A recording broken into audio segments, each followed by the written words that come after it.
अस्सलाम वालेकुम dear students. आज हम लोग पढ़ेंगे डायरेक्शन कोसाइंस के बारे में। तो डायरेक्शन कोसाइंस का डेफिनेशन क्या बनता है और डायरेक्शन कोसाइंस हमारे पास क्या होते हैं। तो चलिए स्टार्ट करते हैं।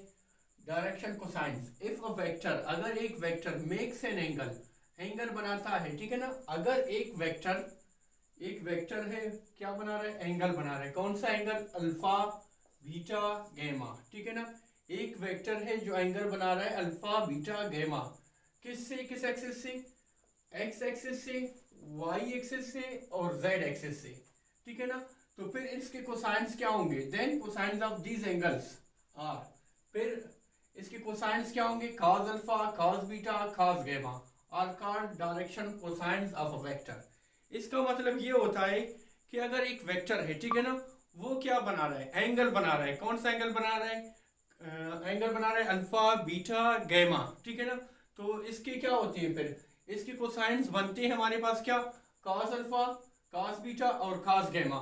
तो इस जो हमारे पास एंगल्स बनते हैं, ठीक है ना, तो वो क्या होते हैं, cos alpha, cos beta, cos gamma. इनको हम कहते हैं direction cosines of a vector, ठीक है। तो इसको हम इस तरह भी डिनोट कर सकते हैं। जो एल है हमारे पास, एल क्या है, cos अल्फा है, एम क्या है, cos बीटा है और एन क्या है, cos गैमा है।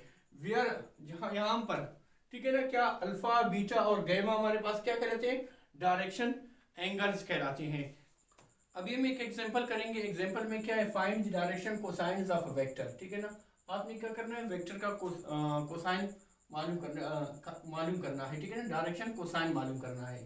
तो ए वेक्टर हमारे पास क्या है, आई प्लस 2j+4k, ठीक है ना। इसका हमें क्या मालूम करना है, डायरेक्शन कोसाइन मालूम करना है। तो सोल्यूशन की तरफ बढ़ते हैं, सोल्यूशन, ठीक है।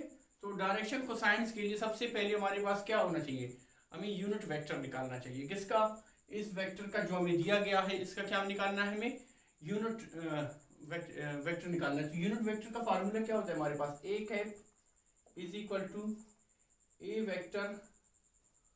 वेक्टर अपॉन ए वेक्टर का मैग्नीट्यूड, ठीक है ना। तो इसके लिए हमें मैग्नीट्यूड की जरूरत होती है।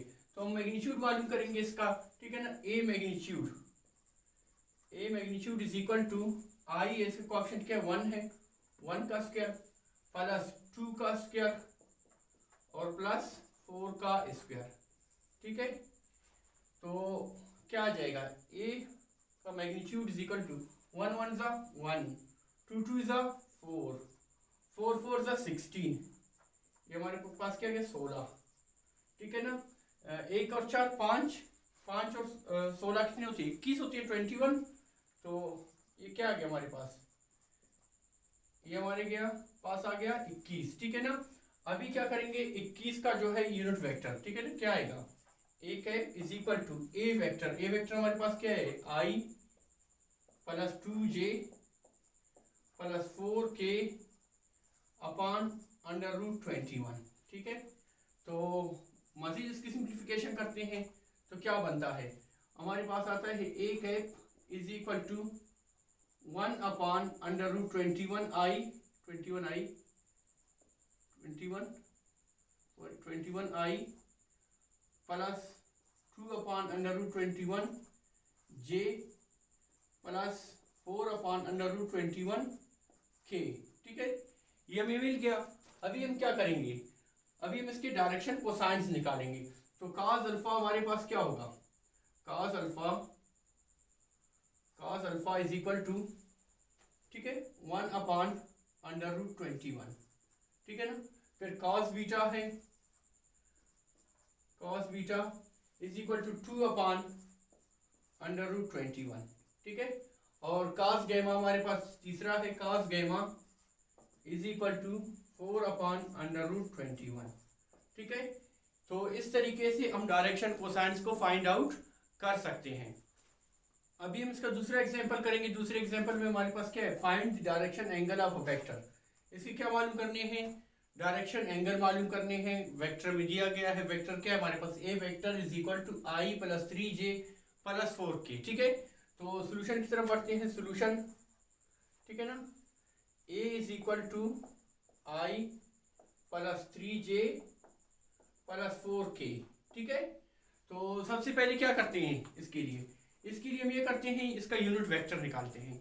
यूनिट वेक्टर निकालने का फार्मूला हमारे पास क्या होता है, A cap is equal to A vector upon A vector का मैग्नीट्यूड। ठीक है, तो सबसे पहले इसका मैग्नीट्यूड निकालेंगे। A magnitude is equal to 1 का स्क्वायर, इसका कोएफिशिएंट 1 है, इसका क्या है 3 है, प्लस 3 का स्क्वायर और इसका 4 है प्लस 4 का स्क्वायर। तो 1 का स्क्वायर क्या होता है 1 होता है। ठीक है, 3 3 सा 9, 3 का स्क्वायर 9 और 4 4 सा 16, तो ये क्या होता है 16। तो 1 और 9 10, 10 और 16 कितने होते हैं 24, 26। तो ए मैग्नीट्यूड हमारे पास क्या गया √26। ठीक है, यहाँ तक क्लियर है। इसके बाद क्या करेंगे, इसके बाद हम जो है इसका यूनिट वेक्टर निकालेंगे। तो A cap is equal to A vector, A vector हमारे पास क्या है I plus 3j plus 4k upon A magnitude हमने निकाला हुआ है क्या है √26। ठीक है, तो A cap is equal to 1 upon √26। ठीक है, इसका 1 है और इसका क्या कोएफिशिएंट 3 है, आई लिखे प्लस 3 अपान √26 प्लस 4 अपान √26। ठीक है, ये हो गया। अभी इसके बाद डायरेक्शन कोसाइंस हमारे पास क्या होते हैं, cos अल्फा, cos अल्फा जो है इस पहले वाले के बराबर है, cos alpha is equal to 1 upon √26। ठीक है, तो इम्प्लाइज दैट, ठीक है ना, तो क्या करेंगे अल्फा को इधर छोड़ेंगे तो cos को उस तरफ ले जाएंगे, तो alpha is equal to cos inverse 1 upon √26। ये पहला हमें एंगल मिल गया, अल्फा डायरेक्शन एंगल हमें पहला मिल गया। ठीक है, alpha is equal to cos inverse 1 upon √26। तो दूसरा निकालेंगे cos बीटा, cos बीटा क्या है 3 अपान √26।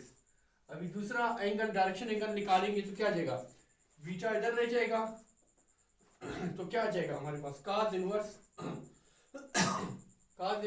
3 अपान √26।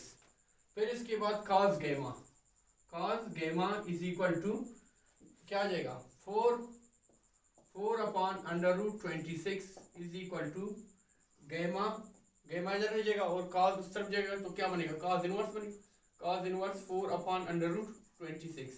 तो ये जो अल्फा बीटा और गैमा की वैल्यूज आ गई, ठीक है ना, cos इनवर्स की सूरत में। तो ये हमारे पास क्या है, ये हमारे पास डायरेक्शन एंगल्स है। तो डायरेक्शन एंगल्स को इस तरीके से हम लोग फाइंड आउट कर सकते हैं।